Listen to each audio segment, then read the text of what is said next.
बिस्मिल्लाहिर्रहमानिर्रहीम अस्सलाम वालेकुम। मैं हूं ज़हुरावान और आज डो फोटोशॉप में हम रेज़र टूल के बारे में पढ़ेंगे। रेज़र टूल पे जैसे आप क्लिक करते हैं तो आप ये देखते हैं कि इसमें हमें मज़ीद तीन टूल मिलते हैं, जिसमें रेज़र टूल है, बैकग्राउंड रेज़र टूल है और मैजिक रेज़र टूल है। तो अब हम इसको इस्तेमाल करके देखते हैं, एक एक करके हम तीनों को अप्लाई करेंगे और ये जानने की कोशिश करेंगे कि इसमें हमें क्या बेनिफिट्स यहाँ पे मिल सकते हैं। तो सबसे पहले हम यहाँ पे क्लिक करते हैं। आप ये देखें, जैसे ही मैं ज़रा जल्दी में कर रहा हूँ, आप ज़रा ध्यान से कीजिएगा।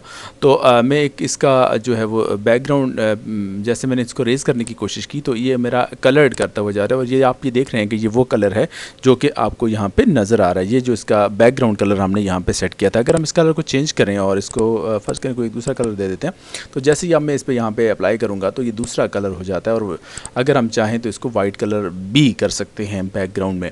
तो ये इसका तरीका होता है और जैसे मैंने अब इस पर अगर कलर कर दिया तो ये सारी की सारी फ़ोटो भी चली जाती है। लेकिन यहाँ पे आपको परेशान होने की ज़रूरत नहीं है। यहाँ पे रेज़ हिस्ट्री भी है, यानी कि हमारी जो हिस्ट्री है उसे भी हम रेज़ कर सकते हैं। तो आप ये देखें, अब दोबारा अगर इस पर मैं रेज़ करता हूँ तो हमारी जो असल ओरिजिनल फ़ोटो है वो भी, जैसे कि हिस्ट्री ब्रश टूल की मदद से हम ले आते थे, तो ये इसकी मदद से भी हम ला सकते हैं। हालाँकि इसका नाम रेज़र टूल है, लेकिन रेज़र टूल होते हुए भी ये दूसरा काम भी करता है, जैसे कि हमारी जो हिस्ट्री है उसको भी ये वापस ले आता है, जैसे कि इसको, लेकिन उसके लिए हमें यहाँ से इसको चेक करना पड़ेगा, रेज़ टू हिस्ट्री। अब हम इसको अनचेक कर देते हैं और अब हम इसका जो दूसरा टूल है उसे हम अप्लाई करके देखते हैं, बैकग्राउंड रेज़र टूल।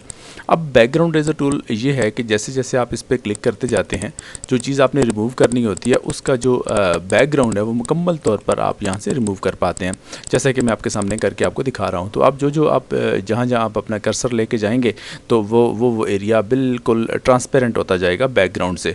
तो इस तरह से आप अपना जो टूल है बैकग्राउंड रेज़र टूल, तो इसकी मदद से आप किसी भी फ़ोटो का बैकग्राउंड आप चेंज कर सकते हैं। और एक बात मैं आपको बताऊं कि हम बैकग्राउंड चेंज क्यों करते हैं, इसकी वजह ये होती है कि एक तो पर्पज़ ये है कि हम इसके बैकग्राउंड पे कोई दूसरी इसका बैकग्राउंड चेंज करना चाहते हैं, इस वजह से हम पहला बैकग्राउंड रिमूव करके तो दूसरा ले आते हैं।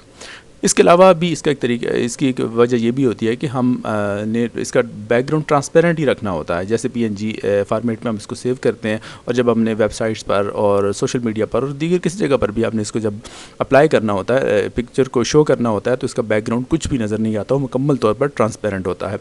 तो इसके कई बेनिफिट्स होते हैं, तो इस वजह से हम इसको रखते हैं।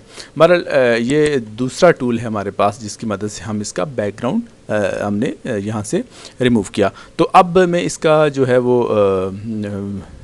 यहाँ पे सिलेक्ट कर लेता हूँ हिस्ट्री को। तो अब हिस्ट्री के रेज़र पर क्लिक करके तो मैं दोबारा इसको, जब इसकी हिस्ट्री जो है वो रिकवर कर लेता हूँ, ये फ़ोटो मेरी बिल्कुल ओरिजिनल फॉर्म में दोबारा से मेरे पास आ जाएगी। तो अब इस फ़ोटो पर हम ऐसा करेंगे कि ओरिजिनल जो इसका तीसरा जो मैजिक रेज़र टूल है उसे हम अप्लाई करके देखेंगे। तो मैजिक रेज़र टूल जब हम अप्लाई करते हैं तो आप ये देखेंगे, सबसे पहले आपने टॉलरेंस को भी देखना होता है और उसमें ये होता है कि जब आपकी टॉलरेंस 30 है या 50 आपने रखी है तो 50 पे ज़रा ज़्यादा ये सिलेक्शन करेगा। आप 30 पे करके देखते हैं। अब उसके बाद मैं यहीं से इसको 50 करके आपको दिखाता हूँ। तो आप ये देखें कि जैसे आपने 50 पे क्लिक किया तो ये थोड़ा सा ज़्यादा इसकी जो इसने जो सिलेक्शन ली वो थोड़ी ज़्यादा हो गई है। अब हम ये जो थोड़ी सी चीज़ जगह पे यहाँ पे जो चीज़ें रह गई हैं उसको हम सिंपल रेज़र टूल की मदद से भी हम रेज़ कर सकते हैं। और ये तो हिस्ट्री को रिकवर कर रहा है, लेकिन हम इसको जब हिस्ट्री इसको अनचेक कर देंगे तो फिर ये हमारी जो सिंपल जो बैकग्राउंड है वो हमें करके दिखा देगा, जो ट्रांसपेरेंट कर देगा। तो इस तरह से हम अपना जो ट्रांसपेरेंट है वो हम ले आते हैं। तो अब ये तो आपने करके देख लिया और इस टूल का इस्तेमाल भी आपने करके देखा।